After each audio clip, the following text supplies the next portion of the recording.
gonna be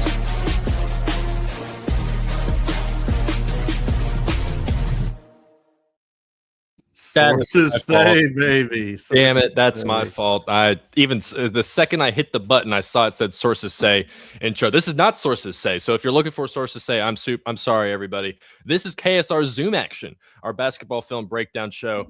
As always, I am your host, Zach Gagan, joined by my co-host, Brandon Ramsey. Brandon, how are you? You were at the last two Kentucky games. Did you have some fun those last couple days? I did. That was pretty awesome. And actually, I'm going to be at the next Kentucky game, too. I am headed to Gainesville. Ooh, okay. Yeah, you'll be joining Jack Pilgrim, and I believe Steven's foot will be healthy enough for him to get down there. So for those who don't know, I believe Steven Peak is okay. His I don't think there's no broken bones or anything in his foot from his incident in the post-game celebration against Tennessee. So he appears to be A-okay, just a little limpy going around everywhere, but he's fine. But we have a fun one to break down. Another comeback win over the Tennessee Volunteers. Kentucky pulled this one off 74-71 on Saturday night. What was that, an 8:30 tip-off? 8:30.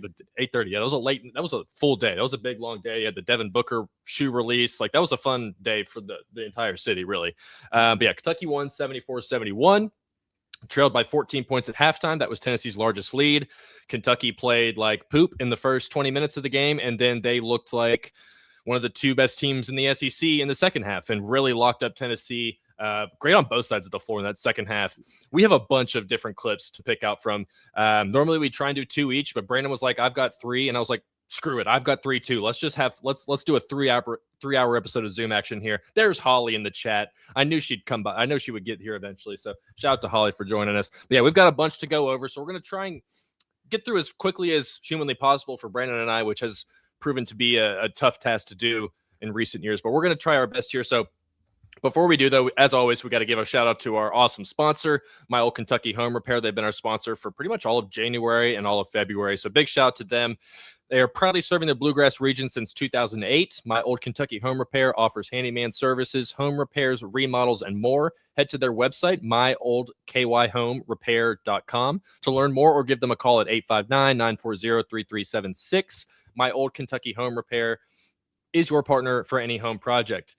And I don't know what has happened over the last 9 games, but My Old Kentucky Home Repair has fixed this, or at least, well, not fixed. Well, that's a whole. They've done some work on this Kentucky team. They've got them to the point right now where they're sitting 8-3 in the SEC, half a game back of first place. If Florida plays Georgia, is that tonight or tomorrow, Brandon? Tomorrow night.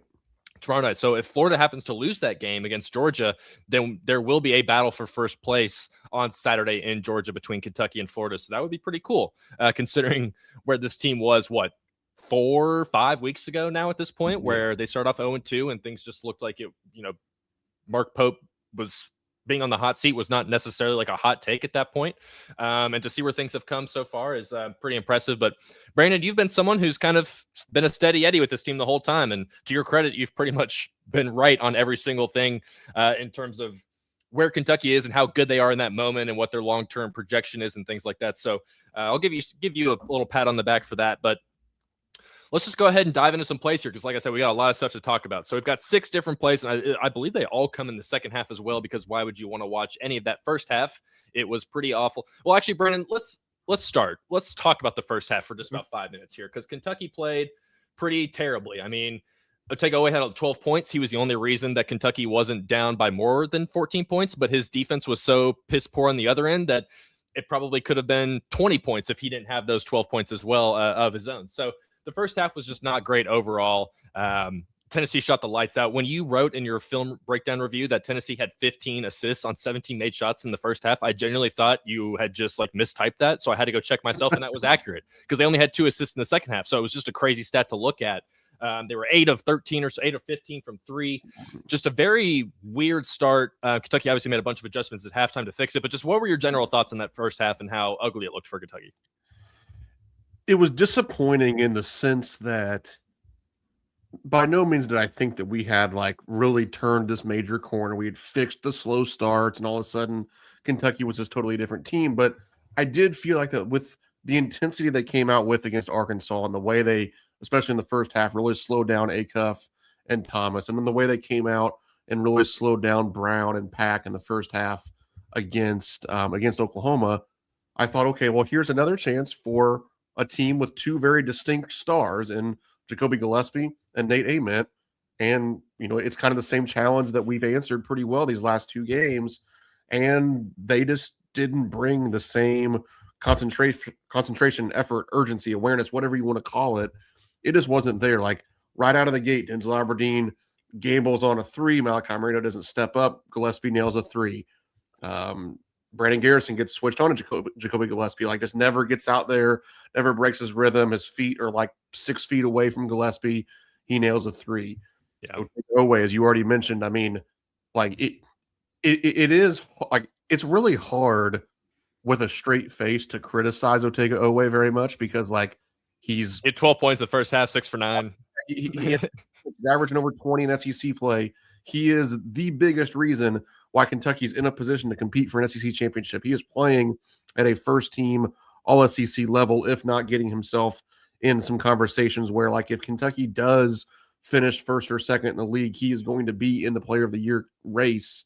Absolutely. But, like, he could not have been worse defensively in that half. And like he is being asked to do so much. So some of it I can live with. But then there's just some of the things where like when he breaks bad, boy, does it go bad. Like it just seems like there's no in between with him defensively. Either he's locked in. I mean, Jacoby Gillespie scored one stinking point in the second half when Oweh was switched on to him. A lot of that was because he was so involved and on the ball. And he was on the ball, which kind of makes him be aware.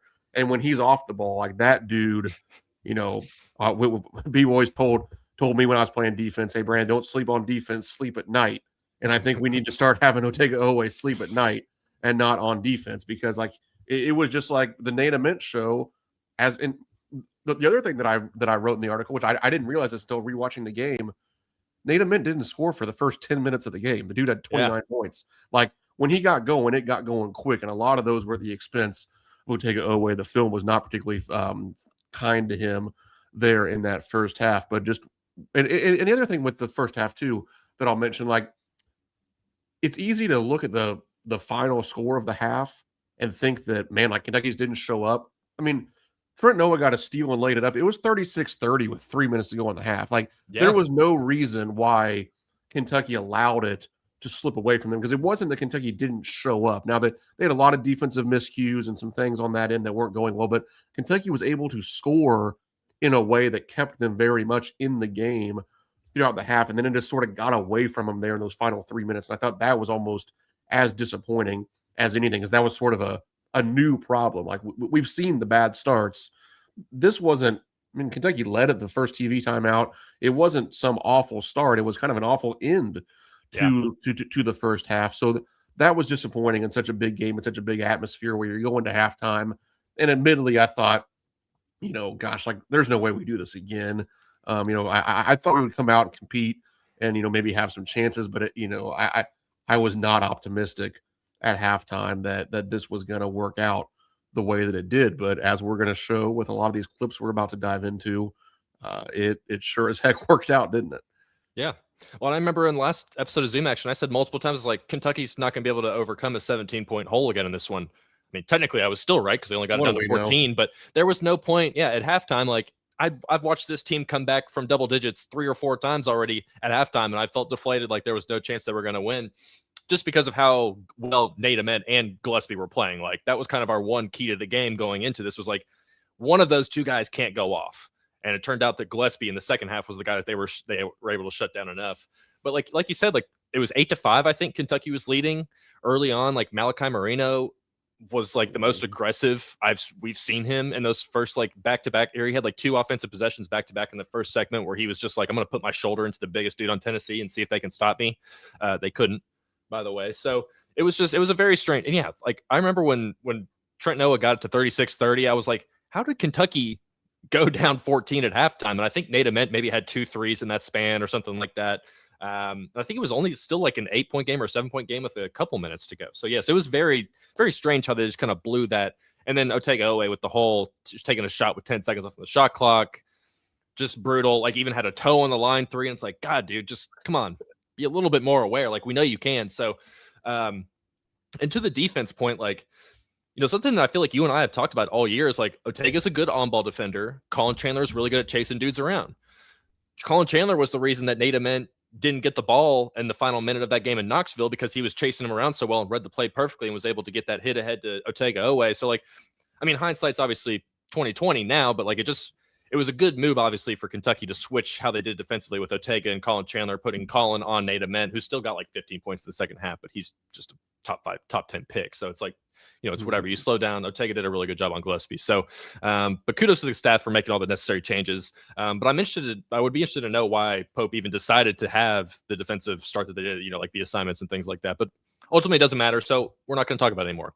What we are going to talk about is the fun that we had watching all these plays. So this is, I think my play is going to be first, and then we'll go into 3 of Brandon's plays, and then we'll close with my 2 plays. So this was the very first play of the second half. And Brandon, you even wrote this in your Watch the Film article or breakdown on KS Sport on the website, that Kentucky's really good at like these ATOs, or like these set plays, like when they have time to set things up. And that's exactly what this was to start the second half here from Kentucky. So you get Denzel Aberdeen bringing the ball up. Oh, and this was the play I was talking about earlier, Brandon, when I was asking the formation here. So this is the 1-4 highs, how Brandon has described it to me. So what I see from my non-coaching mind is I see the point guard bringing it up with 2 guys in a horn spot and then 2 guys on the wings. But I guess it's a more kind of, this is like a normal thing that Pope, I've definitely seen this formation before, so I know it's in Pope's bag. But just like a 1-4 high is how Brandon has explained it to me. And just a lot of cuts, a lot of movement here. And it allows Kentucky to get themselves space, essentially. Well, 2 quick moves. Really, all it was just Otega Owe coming around. What do we call that? An Iverson cut there, Brandon? Yep. Good job. An Iverson cut across the top. Great screen by Malachi. And then just kind of like delays, like kind of pauses for a second, waits for the ball to get to Malachi. And then while he still has the defender on his hip, AJ Yelovich is able to set a little bit of a hip screen there, and just a beautiful pass from Malachi to Otega Owe. And that is actually not the last Malachi to Otega Owe back cut that we're going to talk about in this episode. So I chose this play just because I think it was a great tone setter. Mark Pope is obviously a good basketball mind, a good X and O's guy. So this was a great play to set up out the jump. Brandon, I know you like this play as well. So tell me from your basketball mind, what stood out to you here? Yeah, as you explained very well, 1-4 high set with an Iverson cut, and a couple of the kind of little intricacies of this that make it work so well. You want to pause it right here. First off, you have Colin Chandler being the one that's kind of spacing away. So like that defender, instead of so that's number 10 Nate Ament guarding him. If that was a non-shooter going out there, like that defender could just stop there at the midline and kind of be in the way in the paint. But obviously you're going to keep going with Colin Chandler. So that's part of it.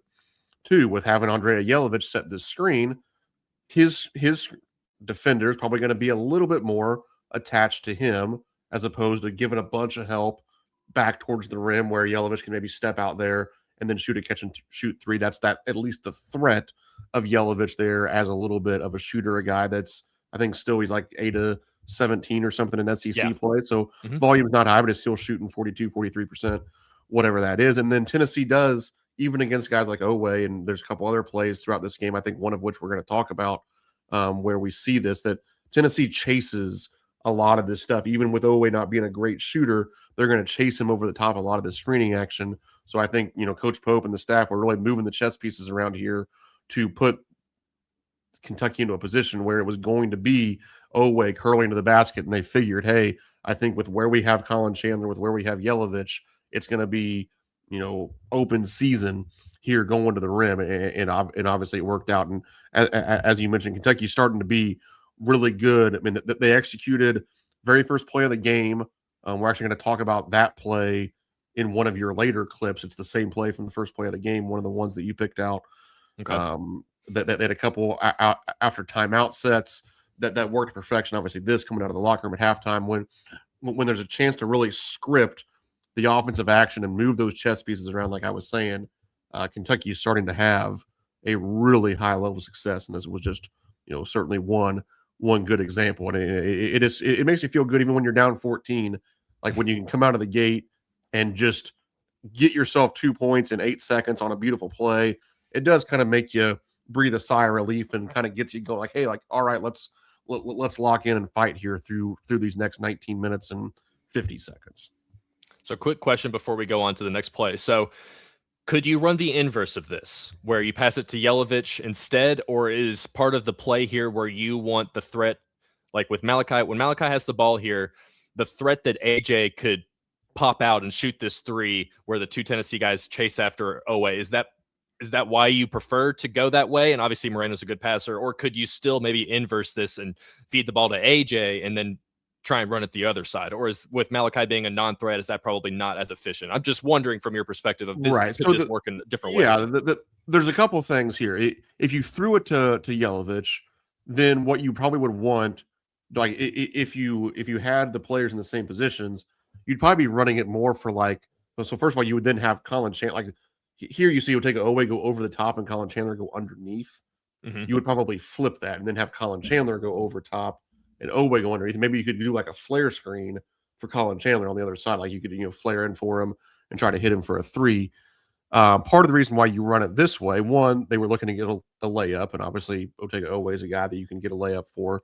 Two, you are running it to this side so that Owe is laying it up with his right hand. Like you could have inversed the whole thing, like brought Owe over to where Colin is, sent Colin over where Owe is, had Owe still cut over the top, like I'm saying, but now you're putting him in a position to shoot a left-handed layup as opposed to a right-handed layup. So I think some of those things, like yes, you could inverse it and kind of look for a Colin Chandler three as opposed to an Owe layup. But if you're looking for the layup, it just kind of makes sense to run it here. So you're it's going to your strong hand. Like if you're running this for Mo Diabate, is what I was going to say. Yeah, if you're ready for Mo Diabate, you probably would inverse it. So I think it's as simple as that. Gotcha. All right, so let's go ahead and move on to the next one here, Brandon. We're going to go to your first play. Let's see, 101.50 here. And this is how many times do we talk about the short roll? A lot. In the last Zoom action. Our last episode, it was a big part of our kind of preparation segment for Tennessee. Absolutely. And a big part of what we talked about with it was Brandon Garrison kind of being the facilitator of it. So we see that. I think that's, am I right? 1-0. Oh, I'm a minute behind. Hold on. Let's speed up here just a second. All right. So I believe we need a couple of screens here to get this play rolling, and then we end up getting it. Yes. So here's where it really develops here. So we get the pick and roll with Ortega and BG, just a nice, easy dump off pass when they bring the double team there. And then Brandon Garrison's going to get it kind of in a good spot for him right here, where he could put the ball down, dribble it, potentially shoot it, but he's a good enough passer. And, in this moment, at least had a good enough IQ and awareness to realize that, okay, I've got Mo cutting. Great job from Mo, just to kind of not cut too hard, but make himself available in the middle of the paint there for an easy layup, with Nate Ament kind of being the shot blocker, rim protector there. So you feel good about Mo being able to finish that play off there. Brandon, well, I'll let you do your thing. What did you like about this play? It's how you exploit this aggressive Tennessee defense, just like we talked about going into the game. I mean, like you said, we probably spent 20 minutes in, what was that, Friday's episode? Yeah. Detailing some different ways that Kentucky could attack Tennessee's defense, and the short roll was one of those ways where you have to be poised and under control when you get that catch. And Brandon Garrison did a great job of it here. And something, if you can maybe pause it like right now. Yeah, that's fine. You got the hammer pass to Trent Noah if you need it. Yes. Yeah, you have some other options here. But then also, I think back to when we were doing a lot of these Zoom action episodes early in the season when Kentucky was having some struggles. What's something that we talked about a lot, that Kentucky, or I would certainly always say, Kentucky has a standing problem. A lot of times the ball will go in the post, and it's like, well, yeah, no wonder there's no ball movement, because the defense can just stand next to their guy, and we're playing one-on-one. And here you get a great cut by Mo Diabate, so that there's a few different things that can happen here. A couple, you see Nate Ament get in there towards the rim, whoever's guarding Denzel Aberdeen here, that might be a Gillespie. Like he could have gone with Mo Diabate on that cut. Well, guess what? Then you have, as you mentioned, either the pass out to Noah or a pass out to Aberdeen here, because Aberdeen is shooting so well of late. They probably decided to stay with Aberdeen there on the perimeter. So that leaves Mo Diabate wide open on the SEC logo. And that's what we always talk about with exploiting these defenses, is that you have to put defenses in positions where they're making precarious decisions. Like there's not a good decision to make defensively here. You're choosing the lesser of two evils. Do you want to take away Mo Diabate on the cut and potentially give up a three, or do you want to try to take away the three and give something to Mo Diabate here on the cut? And I think that if this exact play would have happened on January 1st or December 15th or November 10th, Brandon Garrison would have either shot it, he would have traveled by trying to do some like one dribble spin move, lefty hook shot, or Mo Diabate would have just been standing on the perimeter because he still thought he should shoot threes, and there would have been nowhere for Brandon Garrison to throw it. So he would have kind of had to have made some sort of a post move. And like we all would have gotten mad at Brandon Garrison, but then I probably would have came in here and defended him and been like, well, see, nobody's cutting. Like, what the heck is he supposed to do? So yeah, it's just so good to see these little things. And especially when we spent 20 minutes talking about it, like I said, of like, this is how you do it. And then to see it translate of like, oh shoot, that is actually how you do it. Just to have this sort of execution from Kentucky is something that, quite frankly, we weren't always seeing early in the season. Yeah, Captain Crash and Holly are making fun of me in the comments about my BG thoughts. And hey, this is why I hate doing like hot take stuff in the rapid reaction. And that's why it's a rapid reaction too. Like I'm supposed to rapidly react. So, but I hate that I said that about BG when I did. So I've apologized before and I apologize again. So he really wasn't that bad in whatever game that was where I was just like losing my mind watching it in real time. So because he's been good ever since. So or good in his moments at least, but good in spot moments. So a good big shout out to BG. But anything else from this play you want to talk about, or should we mosey on to the next one here? Let's keep it moving. Let's keep her moving here. So we're going to go not too far ahead here. We're going to, this is a defensive clip from our friend Brandon Ramsey here. That's me. That is you. And I'm actually going to back it up just a second here to get the full scope of the play. So Kentucky ends up giving up an offensive rebound here off this play, but then they're able to settle into their defense and recover. Just got the two biggest dudes in the world down there. It's incredible how big Tennessee's guys are and just can't make any layups, but we'll talk about that in a second. Actually, we'll probably talk about it right here. Yeah, so great ball screen defense. You've got Jasper and Malachi double up on the ball handler. They leave. I forget who that is for Tennessee. That is number 6, Dwayne Brown. Dwayne Brown. And just like every other Tennessee big on this roster, doesn't want to do anything with the ball in his hands. Doesn't want to shoot, doesn't want to do anything. So, and I think they end up doing this, pretty much the same exact thing here again, where the ball ends up in Dwayne Brown's hands and he gets like that's a shot that like Oscar Sheway would shoot and you'd feel pretty good about it, but pretty much anyone else, I'm like, you don't want them to shoot that. So I thought that was great. You picked this play out. Obviously, you thought it was great defense. It sure looks like great defense to me. That two ball screen coverage defensive plays on the same possession there for Kentucky. So good job of staying disciplined and letting pretty much just a bad offensive player try and make an offensive play. And that's essentially how Tennessee lost this game, was trying to have a lot of these dudes like scoop up points around the basket, and they just don't know how to do it.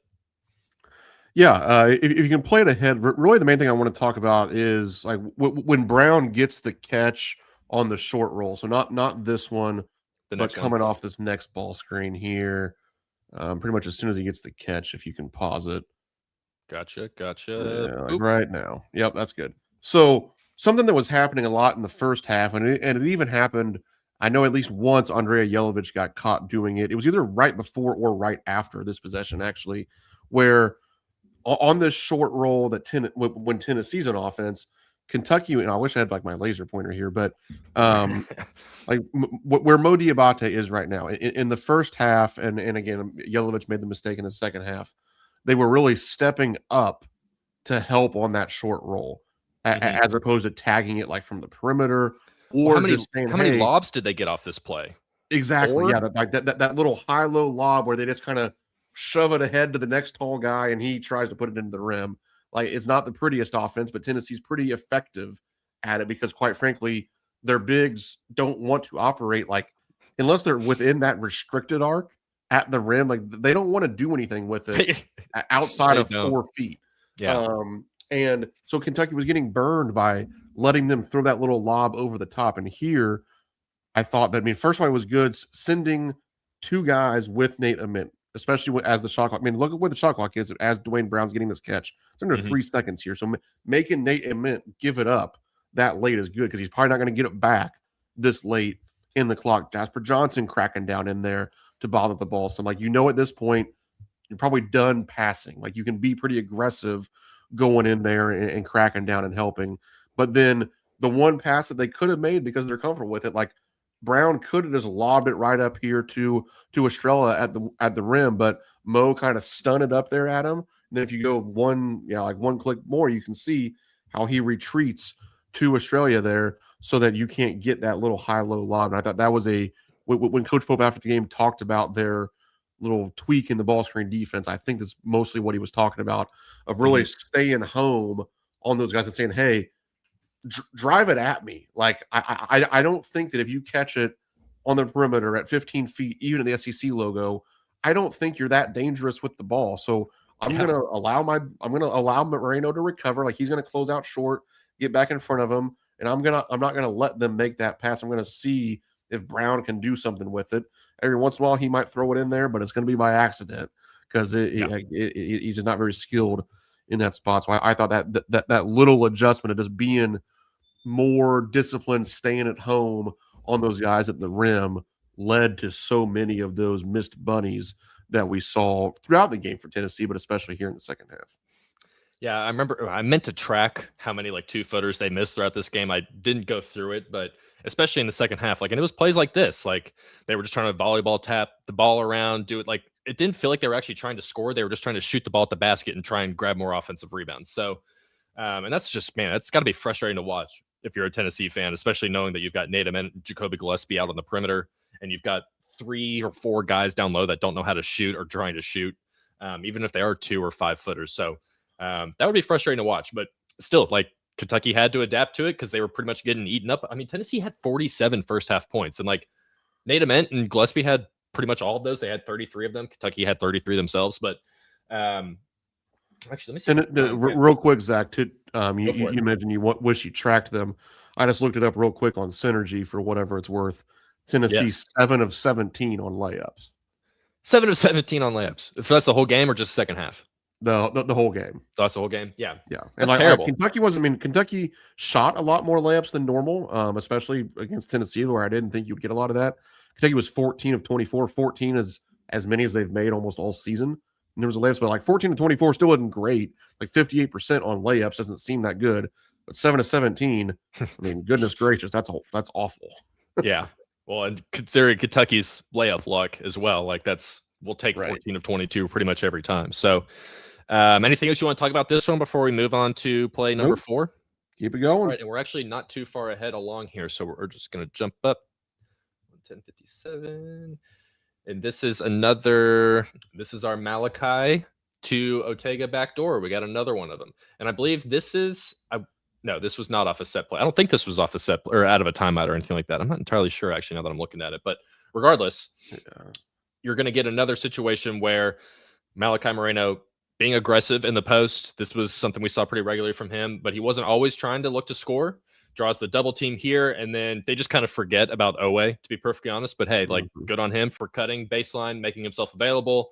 Easy dunk there for Kentucky, and that puts this. I mean, this is a 2-point game now. Like, it was within 10 minutes, Kentucky got this down from 14 to 2, and we've already showed 2 backdoor cuts from Malachi to Ortega. So just good offense. Like, it just felt like they knew they had a better idea of what was going to be available in this second half, and this I feel like is a good play of representing that. But Brandon, what did you like about what you saw here? Couple things. One, as the game went on, Tennessee became very willing to switch those ball screens. Like you saw when they had kind of the weird camera angle to start this clip. You know, there's like barely a ball screen here, but like they just switch it. I don't know why they were doing that, quite frankly, because it threw off their matchups pretty drastically.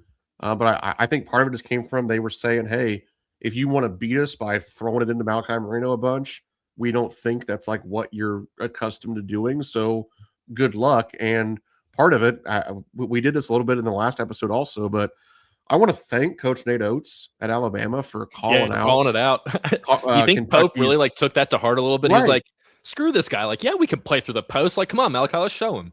Yeah, and I said it in the last episode, and I'll say it again. I mean, I genuinely think that had a level of impact because the stats tell you like Coach Oates was not wrong going into that Alabama game. Like Mhm. the bigs weren't passing the ball. It was a one-way ticket to a missed shot or a turnover usually when you threw the ball inside. And now ever since then it has really been different. And Malachi is so skilled at No, making he's these so reads good. and making these plays. And because Tennessee switched, they were giving more attention with a secondary defender because it's number 3 Boswell guarding him. So now all of a sudden you have extra eyes on you. Tennessee just willingly put themselves in that situation. And then once again, I think earlier in the season, Otega Owe standing in the corner asking for it. Season went along, he's getting back to how he makes his money. That's cutting in there along that baseline and dunking the heck out of the basketball. So that was perfect execution there as well. And then also, I talked about going into the game. It's not easy to penetrate via the dribble drive against Tennessee.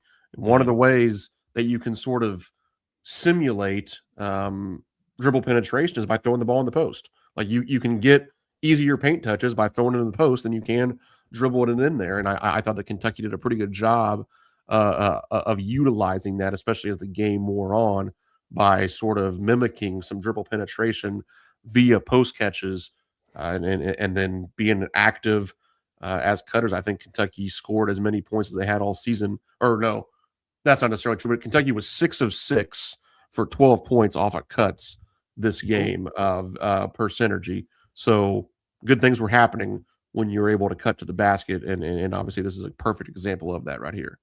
Yeah, I like that stat. So another thing, just from where I have this paused here, is like, let's say Gillespie just figure or like sticks with. I think that's Gillespie on the top on the far Yeah, on the kind of the far side there. yeah, the far side over there. So if Yeah, he sticks with Owe, guess what you got here? You've got a really good passing center who's got 3 shooters right around him. Like you can hit Yelovich, Colin Chandler's wide open from the top of the key.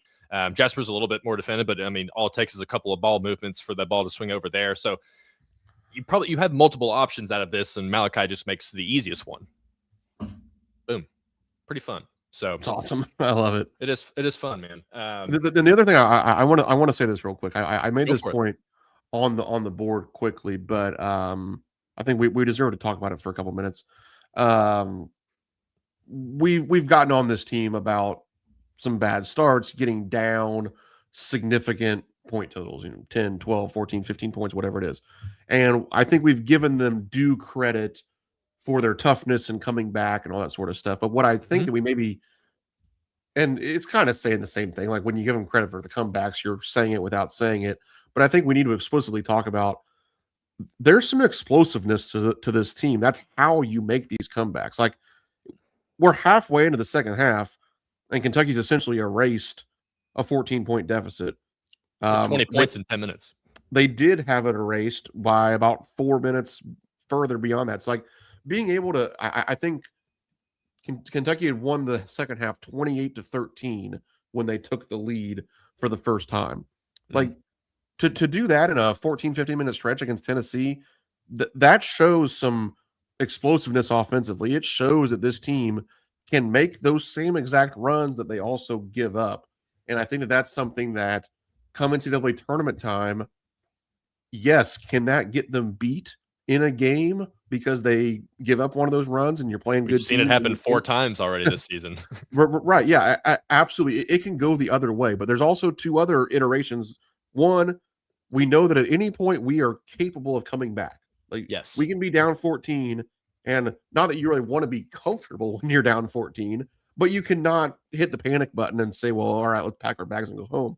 And secondly, one of these days, and we actually kind of saw it a little bit against Arkansas, one of these days we're going to punch first. And not everybody else has that toughness, has that ability to come back the way that Kentucky does. So, like, let's envision a scenario where Kentucky gets a 5 seed and we're playing 1 seed Duke in the Sweet 16. Like, it's not like I'm telling you, it's not insane that Kentucky opens up the game 28-13. Like, Kentucky has that in them. And maybe that's all that it takes to then just fight and claw and hang on somehow for a win. So I don't think that we've maybe necessarily, broken it down enough that we just kind of focus on, oh, Kentucky's had these miraculous comebacks. Well, the way they do it is pretty impressive. And I think that like that explosiveness that they show to overcome those deficits matters.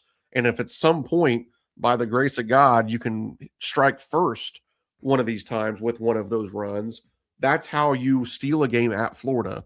That's how you go into Texas A&M in a couple of weeks and win. That's how you pull an upset in the NCAA tournament, is if you can make that punch first. And admittedly, outside of a little bit at Arkansas, I'm not sure Kentucky's shown the ability to punch first. That's what I was going to say next. but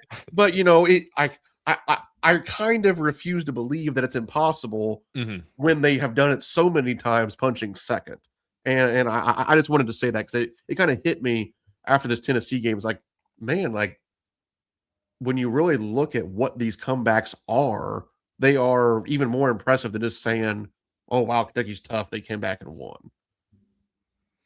Yeah, and like, I mean, the Arkansas game, what was the start? I don't even remember how much they got. Maybe like 26-15 or something like that. Yeah. So, and that's really the only game, like you said, that we've really seen Kentucky actually come out of the gate and like punch a team first. But I mean, I do think that there is genuinely something to I think part of this is just Pope's philosophy and his system is we're going to run with, like, I mean, we can joke about it all we want, but like, we've got a pretty decent amount of history now that tells us that like the guy figures it out at halftime. Like that's when he realizes what's going on. And sometimes they're in too deep a hole that it doesn't matter, a la Gonzaga, Vanderbilt, whatever other team you want to talk about.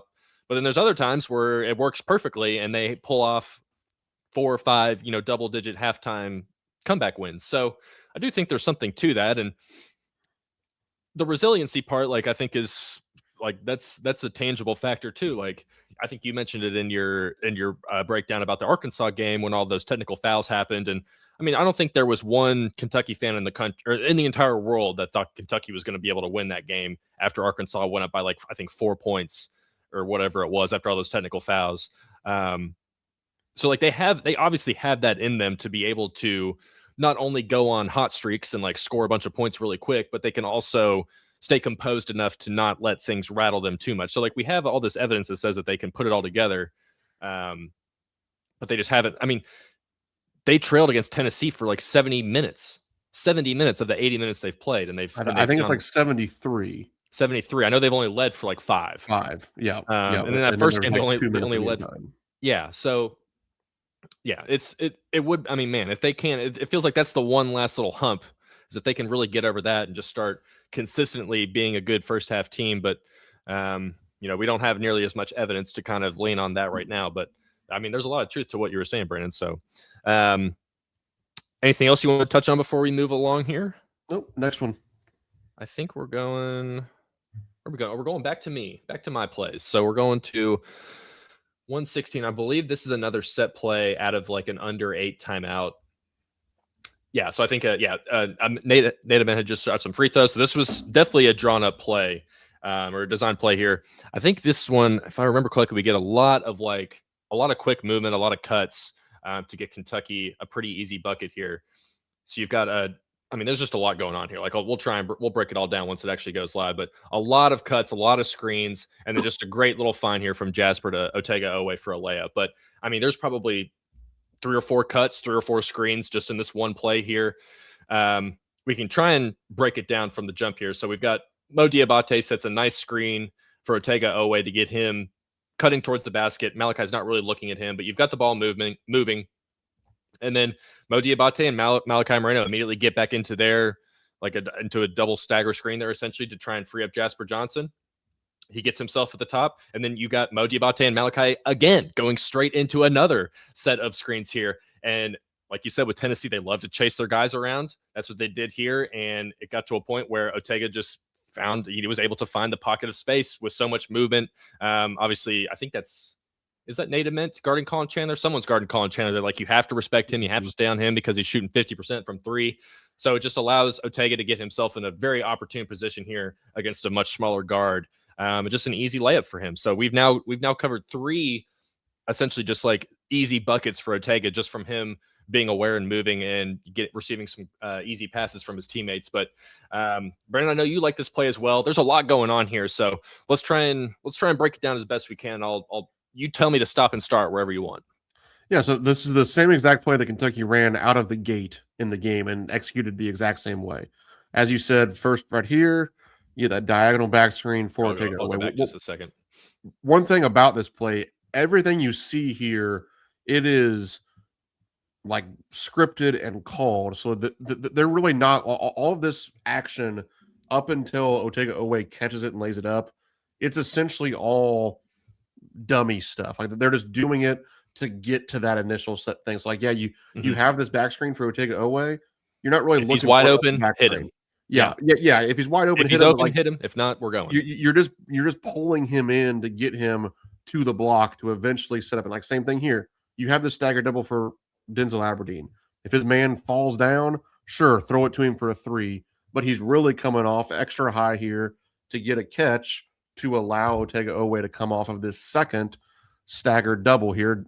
Jasper does a good job of getting a passing angle, dribbled over that way a little bit, and they lay it in. And again, this is a way to simulate some penetration without having to dribble it in there. Because Tennessee, as we talked about, they collapse so aggressively on any of that penetration, and we saw it happen.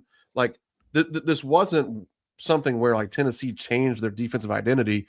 Kentucky just did a really good and smart job at game planning and executing against it, because we saw. I can picture several times. Like I know one time Denzel Aberdeen drove it into a crowd, just fell down and turned it over. There was one time even later in the game, Colin Chandler took it into a tough place and essentially just kind of like throw it up off the backboard as he was falling down. So when Kentucky did try those traditional dribble drives and sort of over penetrated, bad things happened, as we hypothesized in Friday's episode. But then when you get to some plays like this where you're not asking the guys to dribble drive it in there, you're using some off-ball screening and cutting to simulate some of that. Obviously, it all worked out very well. Yeah, and I mean, just so are you essentially? You think that the first two kind of actions here are the dummies, more or less, and like the actual play, like the point and purpose of this play is to find Ortega Owe, how it happened. Correct? Is there different ways you could go about it throughout the play? Yeah, 100%. Everything you see here, the back screen for Owe and that first double screen for Aberdeen, those are setting up Ortega to come off of this staggered. Like you were running all that action. Essentially, it's false action, it's pre-movement, whatever you want to call it. It's all a setup to get to here. Again, sure, if somebody falls down, you're at least looking at it to see. But yeah, like really, your first read is coming here. I'm pretty confident in that, and like I said, the execution was the exact same on this play as it was the very first play of the game when Ortega scored and got fouled. Actually, that first play. Yeah. So on the very first play of the game, do you remember if they scored on this? I kind of forget. They did. Yeah. Ortega laid it up, made the layup, got fouled. Of course, missed the free throw. But which that by the way, that wasn't just an Ortega Owe problem on Saturday. That's still, yes. I mean, there's only so much to talk about. It's free throw shooting, but like it's still a major problem. I mean, we were 55% or something disgusting in this game. 59, yeah, 59%. Yeah, Aberdeen was, or no, I'm sorry. Owe was 1 for 4. Yelovich was 0 for 2. Chandler was 0 for 1. Garrison 0 for 1. Malachi was one of the better guys at 4 for 6. So, but actually, while we're talking about it, let's just go to this very first play here. See if I can do it real quick. And we'll see if we can just speed along here. Let's see if we can spot like the immediate differences of it, I guess, here. Same back screen. Same stagger. There it is. And there it is again. Just got it to him earlier. Yeah, it's just, I guess, where he gets the ball, he just takes the space and attacks right at it. Isn't that fun when you can just notice all that stuff, Brandon? Man, your brain works differently, doesn't it? I'm just watching it again here. This is what execution is all about. Like, you're literally just running the same thing right back at him, but when you execute at a really high level, stuff just keeps working sometimes. Yeah, that one was a really fun play. So I think that's... Oh, no. I had one more I wanted to go off this play, actually. So after Kentucky scores here, I forgot about this. Oh yeah, There is a really good defense. defensive possession here from Kentucky. So after they score here on this Ortega finish, we got a really good, there's like a stop in action. I think Malachi tips the ball out of bounds, and then they are able to essentially force a shot clock violation here. But this was like an example of when you have Ortega like playing more on the ball or not having to deal with Nate Ament. Like he was just a little bit more tapped in here on this play. Great job from Malachi to tip the ball out. It took them a while to get into this action. And then once they do here, Kentucky just does a really good job of not letting anything develop, like just staying locked in. You've got Jasper Johnson out here. Ortega decides to switch onto Jacoby Gillespie. And when he's on the ball, he usually does good things. Kentucky was perfectly fine with trying to let Estrella get this ball here because, again, how many times do we have to say, like, these guys are just not adept at finishing around the rim. So, and Malachi is a smart enough defender. He's able to keep himself in position. And then Mo Diabate does a great job of, again, he kind of like plays both ways, like he's playing for the lob and he's also playing for, I don't know how Mo does it because he's only 6'7", but he blocks shots like these like pretty regularly where he like, it feels like shots that like Malachi and Brandon Garrison don't block. So really good job from him here blocking this. And then you get it to where this guy doesn't want to shoot it. Look how close Brown is to the basket right here. And all he's got is he just has to go over Mo Diabate with 2 seconds on the shot clock. Has no interest in doing that at all. Passes it out to Nate Ament with 0.8 on the shot clock. And then a great job here from Colin Chandler. I don't know if he actually like recognized how much was on the shot clock, but just to jump here like no matter what, because there's not enough time for Nate Ament to pull the pump fake and then fire up a shot. So really good. I mean, it's really just this last 14-second part here that's the fun part. Malachi tipping the ball out was nice. That's just him being an active long defender. But I thought this is the bulk of the play here. Jasper is actually the one that told him to switch out there. So that was a nice little recognition there. Then they go into their ball screen coverage that we talked about already. Good stuff there from Malachi and Mo. Mo Diabate just makes big plays like this. And then great job of Colin Chandler from being able to contest and force that shot clock violation. So anything from that play or these last 14 seconds of this play that stand out to you, Brandon? No, you explained it really well. I mean, I thought it was another good example of trusting that those guys weren't going to hurt you on the short roll of just letting Malachi recover. Mo Diabate stayed home a little bit more on Brown at the rim. And that very last 1.5 seconds of Colin Chandler closing out, to me, that told the story of kind of the difference in switching Oweh and Colin Chandler. Like, yes, that's a good point. This isn't a knock at Ortega Oweh necessarily, but like there's an urgency at times about Colin Chandler. Where, I always talk about it in somewhat of a joking manner where, like, when you're guarding Nate Ament, there should be fear in your heart of him making a three or him scoring. Like that, you need to be scared of him scoring when you're on defense. And like Ortega Oweh, he ain't scared of nothing.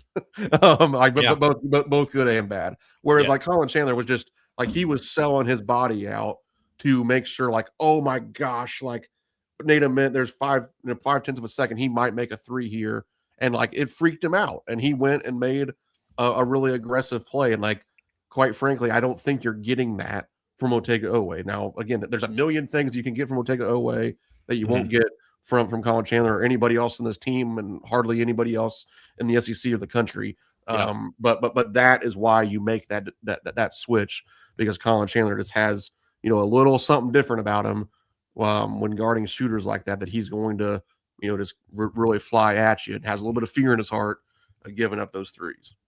And this isn't easy either, like, because he sees Brown, so like he's going to try and collapse on the ball here. Like, he makes all of these, he processes this decision within less than a second, and then is able to, I mean, like Nate Ament he should be able to get this shot off, or like you'd think he is. He's 6'10", like you think he should be able to get that off, but he's going to. I mean, he would have. He would have. Colin Chandler is 6'5" and a freak athlete, so he's able to jump up there and just deter enough. And like, I love him and Mo both celebrating on this one, like, and Ortega too. Like that's fun stuff to watch when you're a Kentucky fan, and you're like, man, these guys are.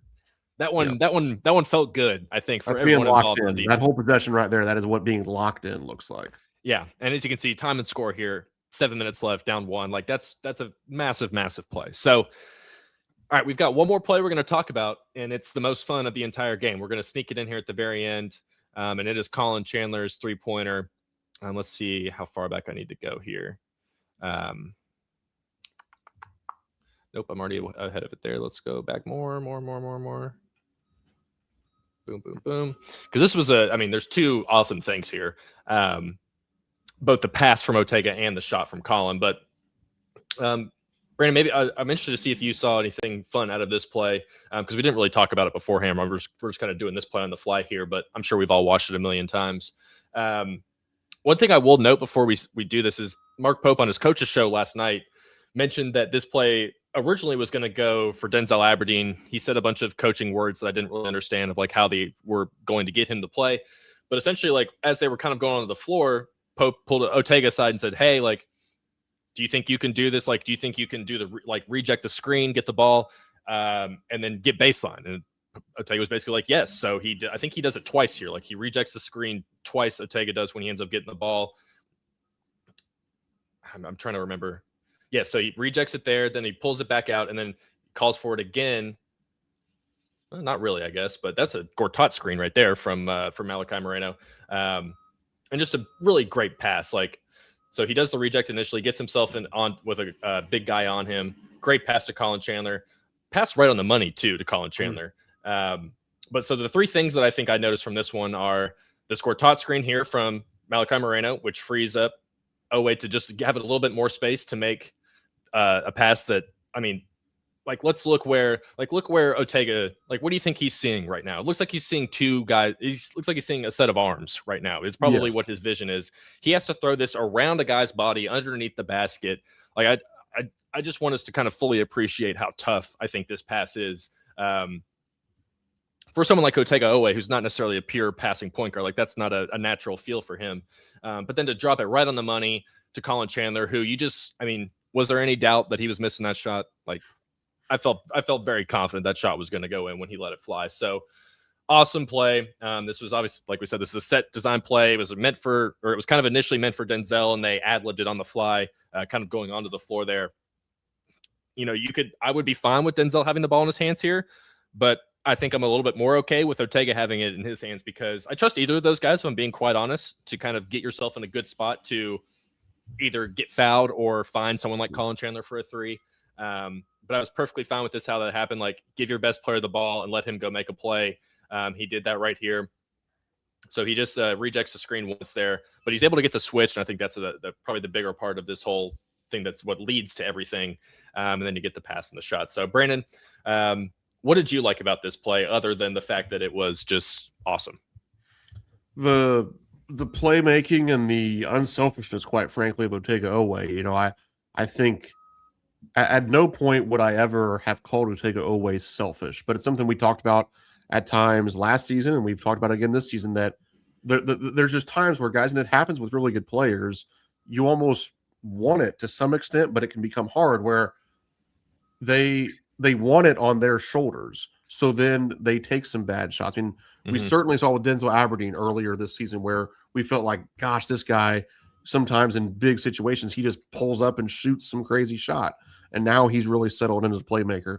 Ortega Oweh here, man, I think there's a lot of times over the course of his last 50 whatever games as a Kentucky Wildcat where he just shoots some like crazy runner attempt here because he wants it to be on his shoulders. Again, not because he's innately selfish. It's just because he thinks, hey, I'm the man. I'm supposed to be the one that takes this shot. So just, even the idea of him throwing the pass, I think, is growth for him. And then the athleticism and the strength that it takes to, I want all of us at our desks, like grabbing and then try to throw it like across your body with just like the flick of your right hand. Like I can't throw this little thing like to my computer screen, let alone like a 3-pound basketball all the way from, that's like a 24-foot pass. Yeah. And it gets there in a hurry and it hits Colin Chandler right in the chest. And he's jumping too, by the way. Yes. So try and do this all jumping when you're out on the court. Which like half of us can't even jump, period. But the other thing I loved about this Colin Chandler shot, now I mentioned the rapid reaction and I noted it a couple of times when I was watching the film. there was a big opportunity with about 10 and a half minutes to go in the game. Kentucky was down 4. Colin Chandler missed an open 3, very similar to this, that could have cut it to 1. And then fast forward to about 5 or 5.5 minutes, there was a similar situation. Colin Chandler missed a wide open 3 that could have either given him the lead, tied it, cut it to 1, whatever. So like he had missed this shot twice. And when you get it here, it's like, okay, well now it's the biggest one yet, because it's going to put you up 2, and like you make it, you win, you miss it, you probably lose. Right. And he wasn't going to miss it 3 times in a row. So it is, everything about this was, it was the storybook ending that I think, Coach Pope and the staff deserved, the 96 team deserved, the players deserved, Big Blue Nation deserved. Ultimately, yeah, do I wish that we had led a little bit more before 35.5 seconds? Sure, that would be fun too. But if you're going to tell me we get the win otherwise, the script, kind of worked out for a pretty fun way to end things. Yeah, and there was I forget exactly what game it was, but it was one of the recent games where Colin had like another big shot or a timely play or something like that, and someone asked him how did you kind of get to that point? And basically, he just said that like he knows that he's his most confident he's ever been a shooter, because he says he's not afraid to shoot after a couple misses. Like exactly to your point, like maybe a year ago he is afraid, he doesn't take that third shot because he's afraid he's going to miss it, but now he's just playing with so much confidence. I mean, the numbers reflect it. Like the kid's literally shooting 50% from 3 or 45 or something crazy in SEC play. So I mean, that's like getting that kind of confidence takes time, and it takes a lot of reps, and it takes a lot of minutes to be out there on the floor. So he's obviously playing at the most confident he's ever been, and it's showing off with over the last. I mean, I can go through the list right now. Like, let's just do it real quick. LSU threw the pass to Malachi Moreno. Tennessee, first round 1, he steals the ball intended for Nate Ament, throws the pass to Otega Owe for the score. Texas, that's a 5-point win. He has 14 second half points in that game. That was one of his best halves he's ever played. Ole Miss, I know Kentucky won that game by 9, but he hit a dagger 3-pointer with like a minute left, something like that in that game. That I think that put Kentucky up by like 6, maybe 5, 6, 7, something like that. Someone in the comments could let me know. Vanderbilt, whatever. Arkansas, he hit a big shot. There's so many of them. What was his Arkansas shot? I know he had a big shot against Arkansas, didn't he? What was it the one like deep on the left wing, kind of crossing the dude up, and that's the thing. Was it the drive and the spin back little 2? That's what it was. The turnaround jumper. Yes, the turnaround jumper in the lane where he got Trayvon Brazile to like kind of go back, go past him with that pump fake, and then rose and shot. And I think that gave Kentucky a 4-point lead, something like that, 3-point lead. So massive shot there. And I'm sure he did something insane against Oklahoma as well. So the run he's been on since the LSU game, which is now almost 4 weeks ago, has been absolutely one of the like more impressive things you'll see from a guy in terms of like clutch moments, and being the guy that wants to embrace those moments, like ice in your veins, Captain Clutch. Like it's a real thing right now. So that was awesome. And yeah, they're Captain Crash is reminding us of Otega's comments on Colin at the end of the last game, where he called him a cold MFer. I think Jack and I probably repeated that line probably 100 times when we were doing our post game stuff, because that was just a great quote from Otega, and he's right. Like, I mean, Colin Chandler, man, like he's a bad MFer, like he is. Like that's awesome stuff. So it'd be awesome to see him stick around in the blue and white for another year or two. All right, that's all we've got here. I'm gonna pull this away, Brandon.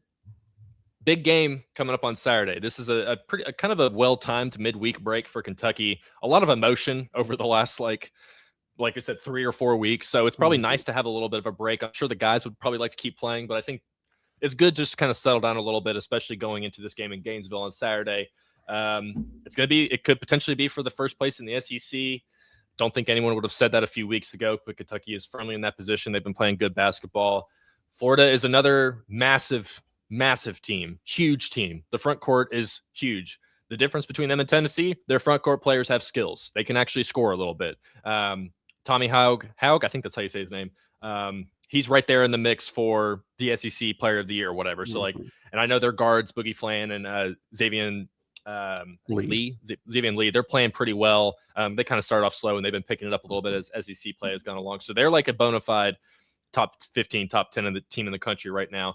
They are number 2 in the nation in offensive rebounding after Kentucky just played number 1 in offensive rebounding in Tennessee. So just some general thoughts on this matchup, Brandon. I'm sure you've watched a handful of Florida games. Just any keys to the game for Kentucky? You know, what are you kind of going to be looking at this one? I know you still got a lot of game prep you're going to do between now and Saturday, but just kind of your initial thoughts as we start to wind down our episode here. It'll be a lot different than last year's game. What was that? 106 to 100 at Rupp Arena when Kentucky beat Florida. Crazy game. I don't think it's going to be that type of a track meet. This is a very different Florida team. Their backcourt, needless to say, is not as good as it was last year when it was excellent with Denzel Aberdeen being a part of that. This year, Boogie Flan and Xavier Lee, they have not lived up to expectations. They've been better of late, but still they are part of the reason why Florida is one of the worst shooting teams in college basketball. Boogie Flan is literally shooting, and I know incoming they all make 15 threes against us, but Boogie Flan is literally shooting like 18% from three-point range. Xavier Lee is shooting 25% from three-point range. But those big men, I mean, there's 3 of them. Well, really 4 of them because they bring one off the bench in Micah Hanglotten. They are studs. They are physical, but they are also skilled. They are excellent passers. Houck can step out and shoot threes as well. He's kind of their de facto small forward, even though he's 6'9", 220 pounds. So that's going to be a matchup issue. But that matchup issue, I think, goes both ways a little bit. Like, can a guy that big move his feet and stay in front of Otega Owe without fouling? I don't know. We'll find out. So it's going to be a difficult matchup. It's going to be another one where you have to be as physical as you've been on the glass and in the paint. It's going to be tough to finish inside all those things. But I do feel confident that Kentucky is the better backcourt in this game. So like that, there are advantages for Kentucky in this game, but also with the way they're playing right now, I mean, even with obviously having played Michigan State, having played Gonzaga, it's not out of the realm of possibility that Florida will be the best team that Kentucky's played this season. Even with all of the teams that Kentucky has played, I mean, they are that good. They are a threat to repeat as national champions at this point.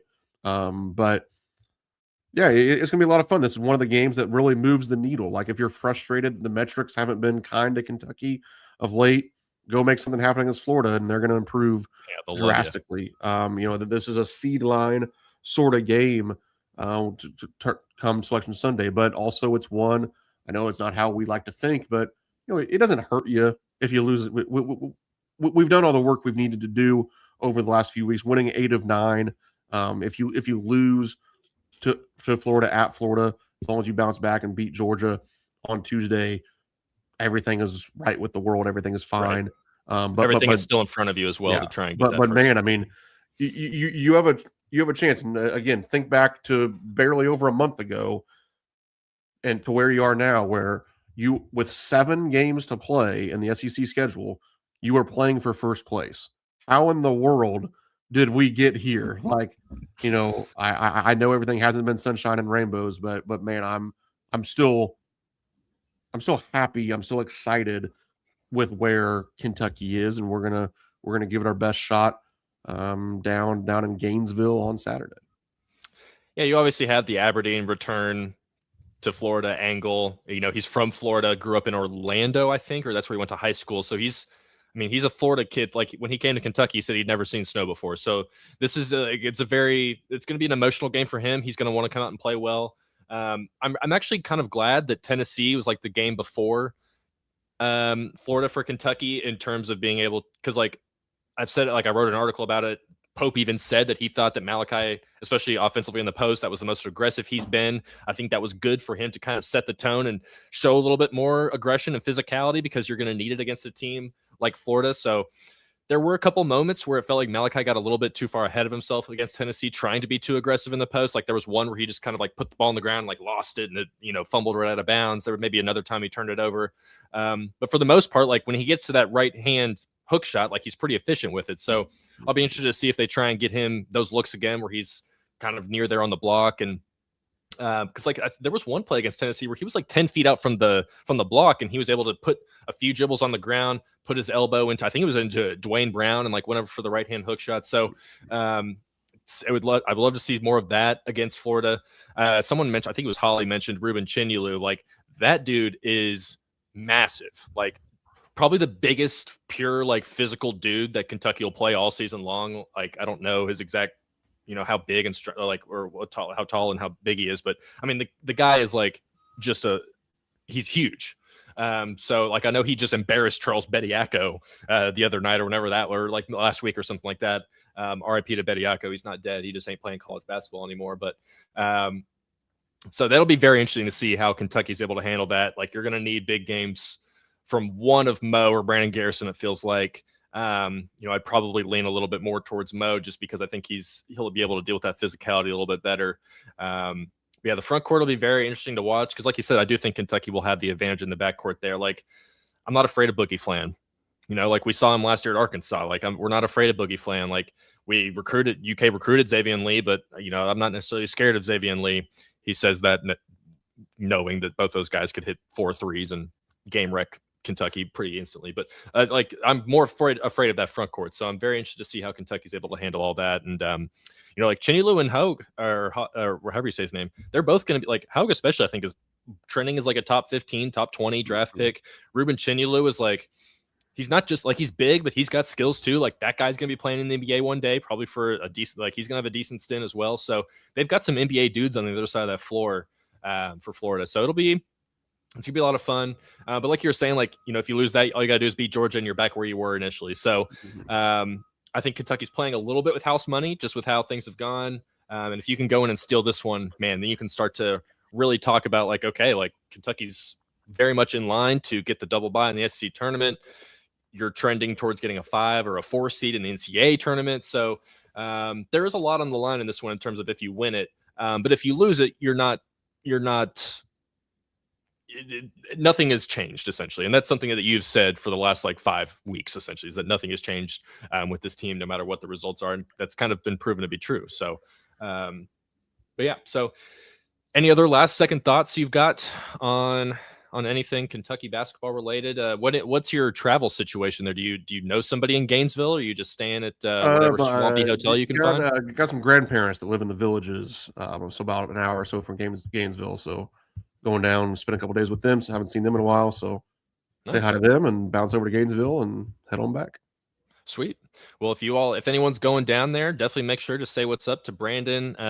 Like I said, Jack Pilgrim and Stephen Peak will be down there too. So if you are down there in the area, make sure to go say what's up. They'd love to talk to you all. But this has been another episode of Zoom Action. Shout out to our sponsor, as always, My Old Kentucky Home Repair. Make sure to like, comment, subscribe, do all the fun stuff. It really helps out our friend Stephen Peak. He's got to pay his medical bills now for that foot injury he's got. So let's help him out a little bit there. But anyways, this has been another episode of Zoom Action. And we'll see you all next week, hopefully to break down a Kentucky win over Florida. Adios.